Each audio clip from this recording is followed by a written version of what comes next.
Wait, just 20,000? You expect us to go on a honeymoon with that? Isn't that a bit low? Exactly, Mom. Think this through. This is a celebration for your beloved son. If you can't cough up more money, we're fine with cutting ties. Fine, let's cut ties then. My name is Shelley. Recently, both my children got married and left the nest. I thought I could finally take a breather. My husband passed away when our daughter Selena was in college and our son Matthew was in middle school. We all grieved, but we managed to get by. Selena went to a far-off college but offered to come back. I couldn't let her do that. She graduated and got a job where she was, met someone, got married, and now has a child. The real challenge was Matthew. Losing a father figure during his rebellious teenage years was tough, but I did my best to raise him. I think he turned out fine. He went to private high schools and colleges, which was financially challenging, but he found a job and got married. Mom, my job is close to home. We can live together until I get transferred. I know you worry. That's nice, but don't push yourself. Your happiness is my happiness. Matthew is a considerate, kind son.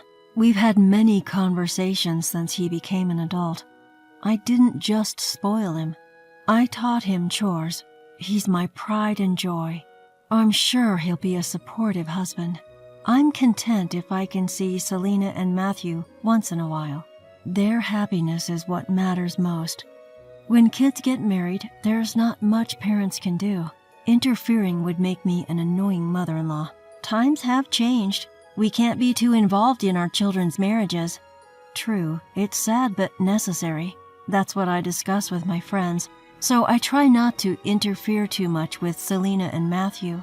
But a parent's heart wants to help.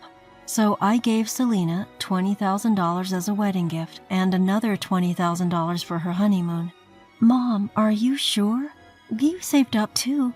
You don't have to strain yourself. It's fine. If you don't use it, save it. I've got my own savings. Thanks, Mom. I'll definitely repay this kindness. Selena was grateful and brought back souvenirs from her honeymoon. When she gave them to me, she told me about her travels. I was happy and wanted to do the same for Matthew. So I planned to give him $20,000 for the wedding and another $20,000 for the honeymoon. Wait, this is it? It's not enough. Our wedding cost $60,000, you know. Exactly, Mom. What are you thinking? This is nowhere near enough. Don't act like you're some great parent with this measly amount. Unlike Selena and her husband, Matthew and his wife Jeannie were full of complaints. I'm sorry, but this is all I can afford. You had your own savings for the wedding, right? What? Young people these days don't have savings. We're always paying for the elderly. Mom, don't you watch the news? We're struggling here. Maybe you should educate yourself.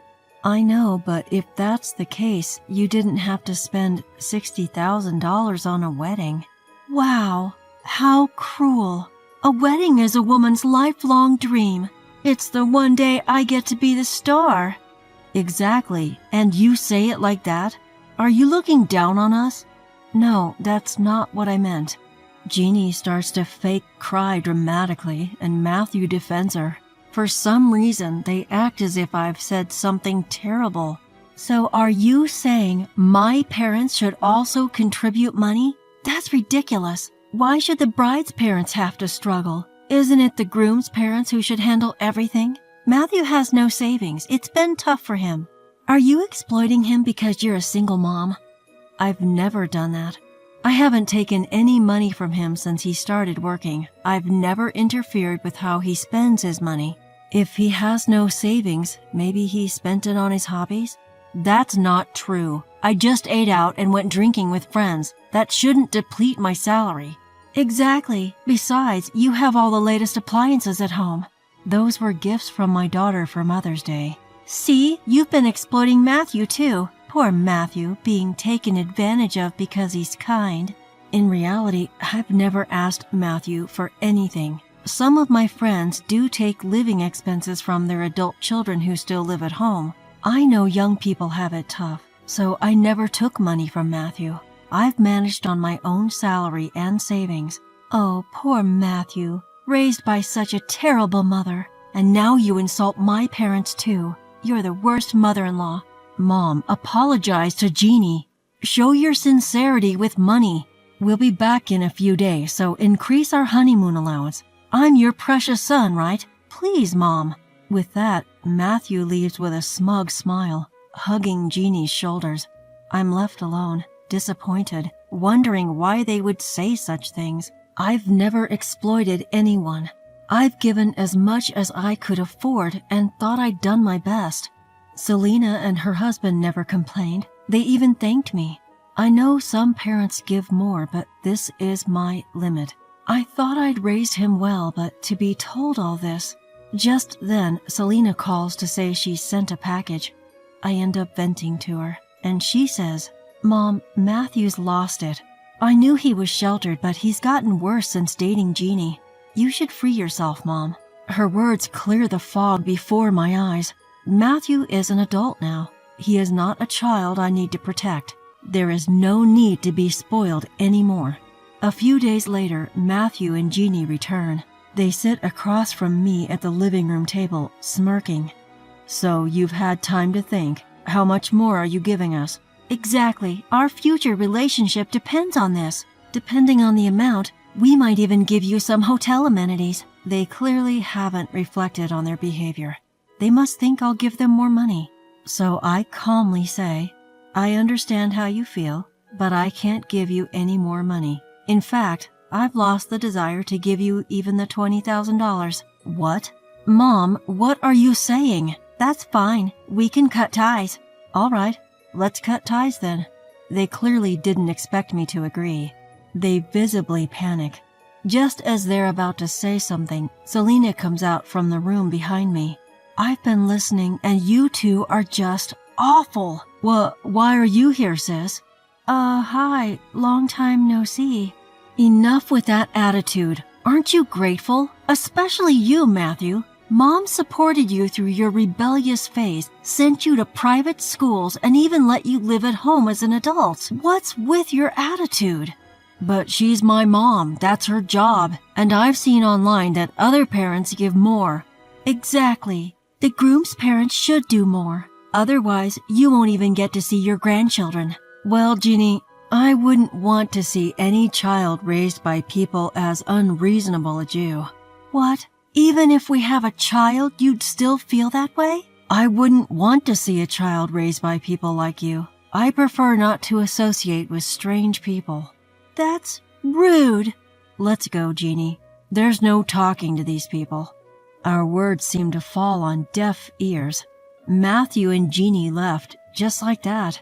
Selena and I look at each other and let out a deep sigh. Life was peaceful after that. Until a few months later when Matthew called, crying. Mom, help me. I don't know what happened, but I'm out of money. I can't pay my bills and I'm getting notices for electricity and gas. I can't even pay rent. I'm going to get kicked out. Turns out they'd been spending their salaries however they pleased. It's not like I had any naive ideas that things would definitely work out. They had no idea how much it actually costs to live. When I lived at home, I never had to worry about this stuff. My house is big and Jeannie's is even bigger.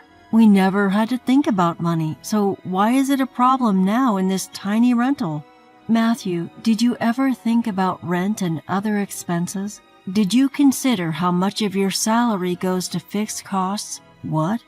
I never had to think about that at home. Why is it an issue now? Because I was paying for everything when you lived at home. You seriously never thought about this? Matthew sounded shocked. I couldn't help but feel drained. How could they not even know the basics of what it costs to live? You should know about rent and utilities even if you lived at home. Haven't you talked to friends who live on their own? I've told you many times not to waste electricity. I heard from friends, but I thought they were just poor. I thought the electricity thing was just a matter of discipline. What have you been listening to? I've talked about utility bills many times. I thought I was competent enough to earn without worrying about that stuff. Sure, Matthew went to top schools, and from what I heard, so did Jeannie, but they were only academically smart. That's why you don't understand the value of $20,000. Maybe I raised you wrong.